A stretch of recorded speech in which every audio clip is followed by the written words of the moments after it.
कैसे हैं आप लोग? उम्मीद करता हूँ अच्छे होंगे। आज हम लोग क्लास 9 का मोशन चैप्टर का पार्ट 3 आज हम लोग स्पीड और वेलोसिटी और एक्सीलरेशन देखने वाले हैं। तो सबसे पहले जानते हैं स्पीड क्या होता है। सबसे पहले जानते हैं स्पीड क्या होता है। डिफिनेशन देखते हैं हम लोग पहले। It is defined as a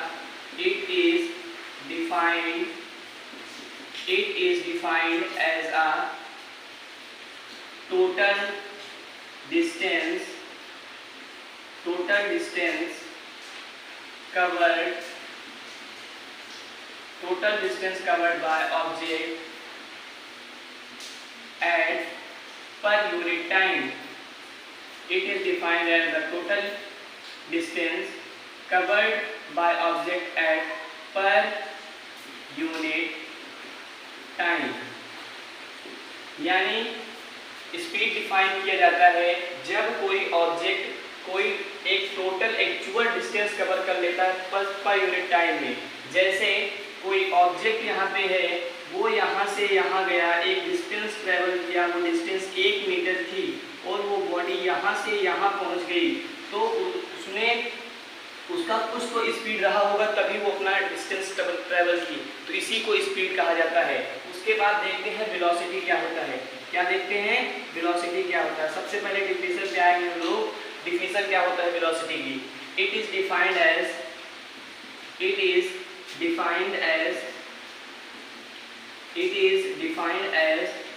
the total displacement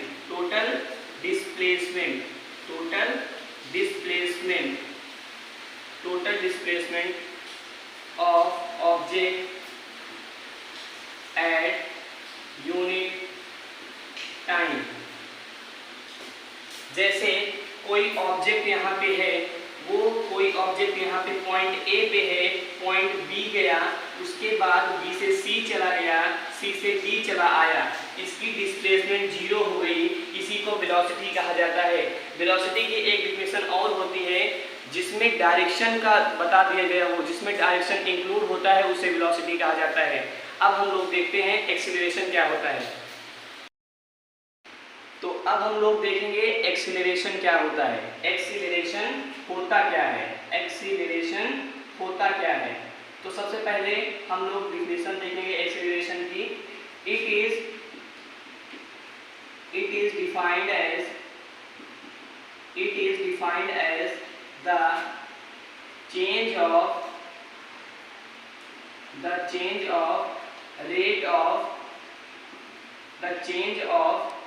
rate of velocity।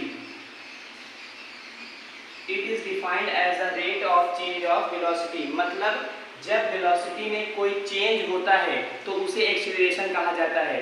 इसके एक्सीलरेशन 3 फॉर्म में होते हैं। पहला फॉर्म होता है पॉजिटिव का होता है। जब एक्सीलरेशन बढ़ता है, जब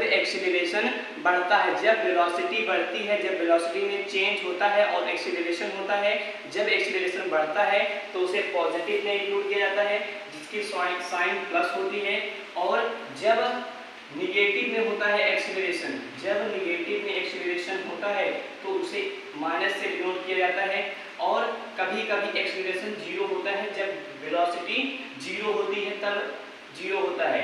अब देखते हैं जब नेगेटिव होता है तो इसे रिटार्डेशन भी कहा जाता है।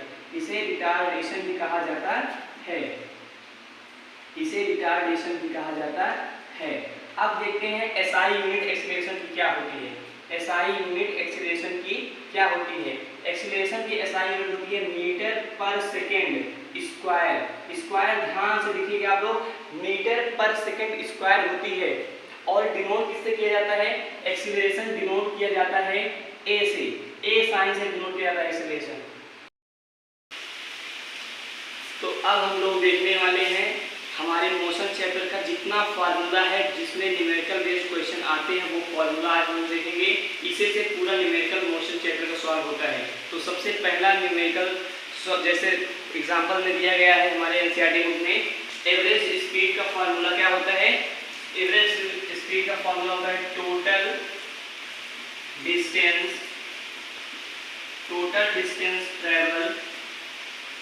अपॉन टोटल टाइम, मतलब जितना ट्रेवल डिस्टेंस किया गया है बॉडी के द्वारा, तो जितना टाइम लिया है वही हम डिवाइड करेंगे तो हमारी एवरेज स्पीड आ जाएगी उस ऑब्जेक्ट की।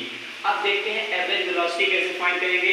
एवरेज वेलोसिटी का फॉर्मूला होता है v plus you upon T, जिसमें v stand for initial velocity and u stand for final. उसके बाद देखते हैं स्पीड का फॉर्मूला क्या होता है। स्पीड का फॉर्मूला होता है डिस्टेंस अपॉन टाइम। जब हम लोग डिस्टेंस अपॉन टाइम को पुट करेंगे तो हम लोग की स्पीड आ जाएगी। इसमें जितना डिस्टेंस ट्रेवल किया गया है, जितना टाइम लगा है, उसे पुट करेंगे तो एवरेज स्पीड आएगी। और एवरेज वेलोसिटी कब आएगी? जब हम फाइनल वेलोसिटी को और इनिशियल वेलोसिटी को प्लस करेंगे, जो टाइम ट्रेवल हुआ होगा उसका नीचे रखेंगे और दोनों जब डिवाइड करेंगे तो हमारी एवरेज वेलोसिटी आएगी। अब देखते हैं वेलोसिटी को कैसे फाइंड करेंगे। डिस्प्लेसमेंट को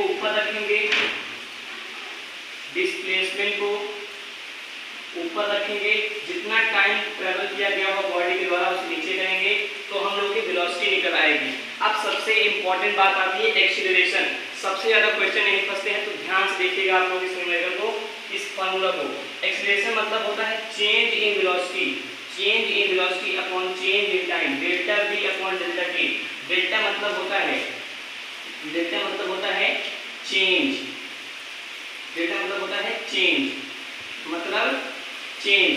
delta v upon delta t मतलब final velocity minus initial velocity upon time. उसके बाद यहाँ पे आ जाएगा v minus you upon T, मतलब फाइनल वेलोसिटी को और इनिशियल वेलोसिटी को जब माइनस करेंगे तो टाइम नीचे रहेगा। जब हम लोग डिवाइड करेंगे तो हमारा एक्सीलरेशन फाइंड हो जाएगा, एक्सीलरेशन हम लोग का फाइंड हो जाएगा। अब हम लोग नेक्स्ट वीडियो में 3 इक्वेशंस ऑफ मोशन देखने वाले हैं, उसका प्रूवमेंट कैसे होता है वो देखेंगे। उसके अगले वीडियो में हम लोग एक्सरसाइज बेस्ड क्वेश्चन करेंगे। तब तक के लिए bye bye, take care, thank you so much.